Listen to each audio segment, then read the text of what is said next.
Hi friends, welcome to Sana delicious cooking. எல்லோரும் எப்படி இருக்கீங்க? நல்லா இருக்கீங்களா? ஓகே, வாங்க வீடியோக்குள்ளே போகலாம். இன்றைக்கி நம்ம சேனலில் ஒரு சூப்பரான ஸ்வீட் ரெசிபி தான் பார்க்க போகிறோம். இது என்ன அப்படின்ட்டு பார்க்குறீங்களா? ஒரு டிஃப்ரெண்ட்டான ஸ்வீட் ரெசிபி செஞ்சுருக்கேன்.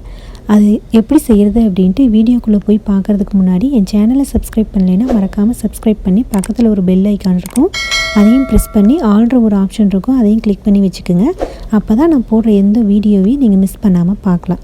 ஓகே, இன்றைக்கி நான் இந்த கரும்பு வச்சு தான் நான் இந்த அல்வா செஞ்சுருக்கேன்.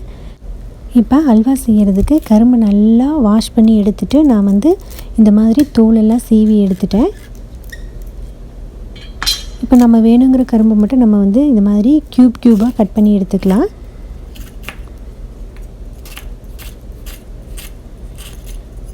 ஏன்னா நம்ம கரும்பு சாறு எடுக்கிறதுக்கு இந்த மாதிரி கட் பண்ணி எடுத்துக்கிட்டால் கொஞ்சம் ஈஸியாக இருக்கும்.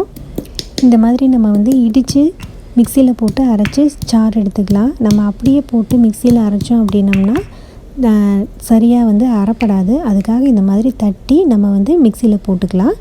இப்போ எல்லாத்தையும் தட்டியாச்சு, மிக்சியில் போட்டு அரைச்சி எடுத்துட்டேன்.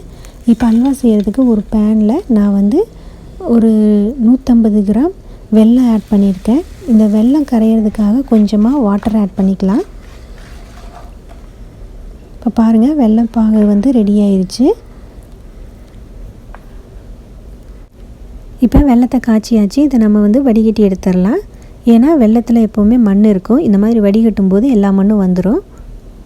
இப்போ 2 கிளாஸ் கரும்பு ஜூஸ் எடுத்திருக்கேன். அதுக்கு நான் 4 ஸ்பூன் கார்ன்ஃப்ளவர் மாவு ஆட் பண்ணுறேன். இந்த மாதிரி கொஞ்சம் கொஞ்சமாக ஆட் பண்ணுங்கள், இல்லைன்னா கட்டி பிடிச்சிரும்.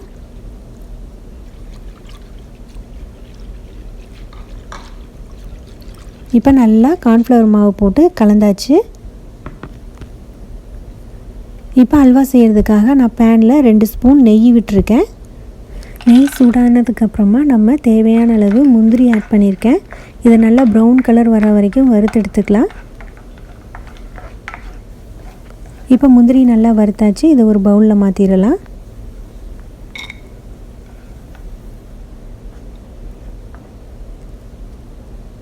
இப்போ திராட்சையை போட்டு நல்லா வறுத்து எடுத்துக்கலாம்.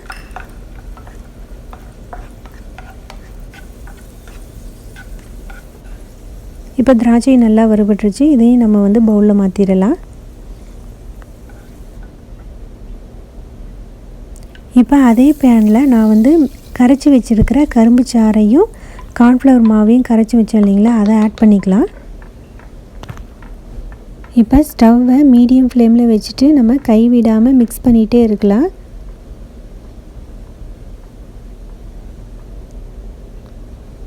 இப்போ நம்ம வெல்லைப்பாக ஆட் பண்ணிக்கலாம். உங்களுக்கு எவ்வளோ ஸ்வீட் தேவையோ அவ்வளோ ஆட் பண்ணிக்கோங்க.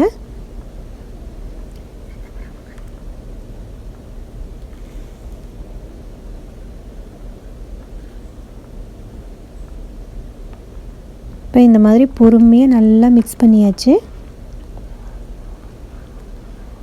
பாருங்கள், இப்போ லைட்டாக அல்வா பதத்துக்கு வர ஆரம்பிக்குது. இப்போ இந்த ஸ்டேஜில் நம்ம வறுத்த முந்திரி திராட்சையும் ஆட் பண்ணிடலாம். இதையும் நல்லா மிக்ஸ் பண்ணிடணும்.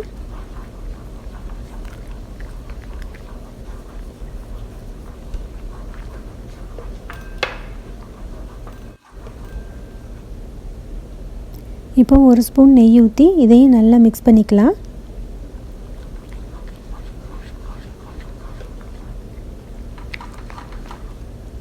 மறுபடியும் 1 ஸ்பூன் நெய் ஊற்றி இதையும் நல்லா மிக்ஸ் பண்ணிடலாம். இந்த மாதிரி ஒவ்வொரு ஸ்பூனாக ஆட் பண்ணி நீங்கள் மிக்ஸ் பண்ணுங்கள்.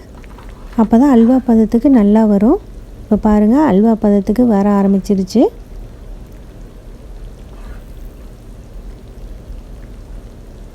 இன்னும் ஒரு 2 மினிட்ஸ் நம்ம மிக்ஸ் பண்ணிகிட்டே இருந்தோம்னா பேனில் ஒட்டாமல் வருது. பாருங்கள், இந்த ஸ்டேஜ் தான் நமக்கு அல்வா பதம் அப்படின்ட்டு சொல்லுவாங்க. இப்போ நம்ம ஸ்டவ்வை ஆஃப் பண்ணிடலாம். அவ்வளோதான், நம்ம அல்வா ரெடி ஆயிடுச்சு. இது ஒரு பிளேட்டில் ட்ரான்ஸ்ஃபர் பண்ணிடலாம். நம்மளோட சூப்பரான சுவையான செம டேஸ்டான கரும்பு சாறு வச்சு ஒரு அல்வா ரெடி ஆயிடுச்சு. இந்த ரெசிப்பியை உங்கள் வீட்டில் நீங்கள் மறக்காமல் ட்ரை பண்ணி பாருங்கள். இந்த வீடியோ உங்களுக்கு பிடிச்சிருந்ததுன்னா மறக்காமல் என் சேனலுக்கு சப்ஸ்கிரைப் பண்ணி சப்போர்ட் பண்ணுங்கள். உங்கள் ஃப்ரெண்ட்ஸ் அண்ட் ஃபேமிலிக்கு ஷேர் பண்ணுங்கள். அதுக்கப்புறம் என்னோடய இன்னொரு சேனல் இருக்குது சனா மினியேச்சர் குக்கிங். அந்த சேனலையும் நீங்கள் பார்த்துட்டு உங்கள் சப்போர்ட் வந்து எனக்கு கொடுங்க. நான் மறுபடியும் வேறொரு வீடியோவுடன் உங்களை வந்து சந்திக்கிறேன். நன்றி, வணக்கம்.